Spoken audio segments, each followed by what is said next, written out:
Chapter 29. Then Jacob took up his journey and came to the land of the sons of the east. And he looked, and behold, a well in the field, and behold, 3 flocks of sheep were lying there beside it. For from that well they gave water to the flocks to drink. Now the stone on the mouth of the well was large, and all the flocks would be gathered there. And they would roll the stone from the mouth of the well, and give water to the sheep to drink, and return the stone back to its place on the mouth of the well. And Jacob said to them, My brothers, where are you from? And they said, We are from Haran. And he said to them, Do you know Laban the son of Nahor? And they said, We know him. And he said to them, Is it well with him? And they said, It is well. And here is Rachel his daughter coming with the sheep. And he said, Behold, it is still high day. It is not time for the livestock to be gathered. Give water to the sheep to drink, and go, pasture them. But they said, We cannot, until all the flocks are gathered. And they rolled the stone from the mouth of the well, and we give water to the sheep to drink. While he was still speaking with them, Rachel came with her father's sheep, for she was a shepherdess. Now it happened, when Jacob saw Rachel, the daughter of Laban, his mother's brother, and the sheep of Laban, his mother's brother, Jacob came near and rolled the stone from the mouth of the well, and gave water to the flock of Laban, his mother's brother, to drink. Then Jacob kissed Rachel, and lifted his voice and wept. And Jacob told Rachel that he was a relative of her father, and that he was Rebekah's son. And she ran and told her father. So it happened that when Laban heard the report of Jacob, his sister's son, he ran to meet him, and he embraced him and kissed him, and brought him to his house. Then he recounted to Laban all these things. And Laban said to him, Surely you are my bone and my flesh. And he stayed with him 1 month. Then Laban said to Jacob, Because you are my relative, should you therefore serve me for nothing? Tell me, what shall your wages be? Now Laban had 2 daughters. The name of the older one was Leah, and the name of the younger was Rachel. And Leah's eyes were weak, but Rachel was beautiful in form and beautiful in appearance. Now Jacob loved Rachel, so he said, I will serve you 7 years for your younger daughter Rachel. And Laban said, It is better that I give her to you than to give her to another man. Stay with me.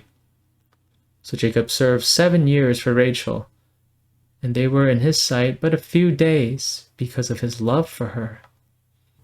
Then Jacob said to Laban, Give me my wife, for my days are fulfilled, that I may go into her.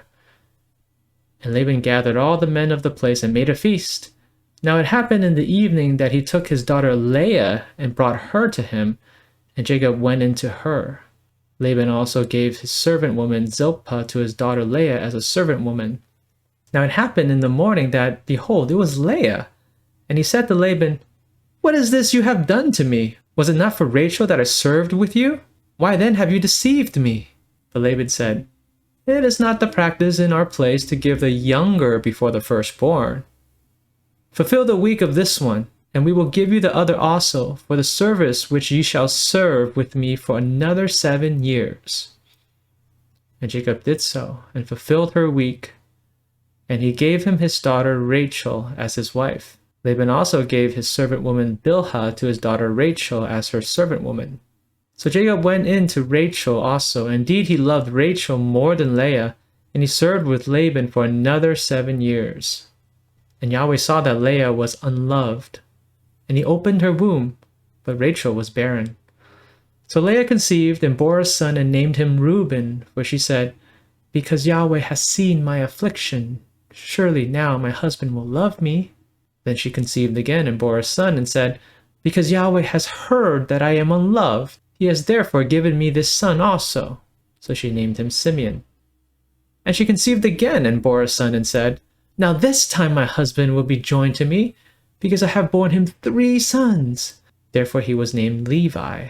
And she conceived again and bore a son and said, This time I will praise Yahweh. Therefore she named him Judah. Then she stopped bearing. Jacob was apparently strong physically. Verse 2. The stone on the mouth of the well was large, and apparently it would take multiple people to roll it away. Verse 3. They would roll the stone from the mouth of the well. Then verse 10. Jacob came near and rolled the stone from the mouth of the well all by himself. But while Jacob was impressively strong physically, he needed to grow strong spiritually. He's a man who needs to be humbled so that he can live on God's strength.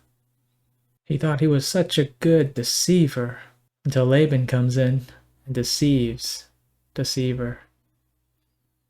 He gets to experience what it's like when the tables are turned, and now he's the victim of deceit. Verse 25, Jacob said to Laban, "What is it you have done to me? Was it not for Rachel that I served with you? Why then have you deceived me?"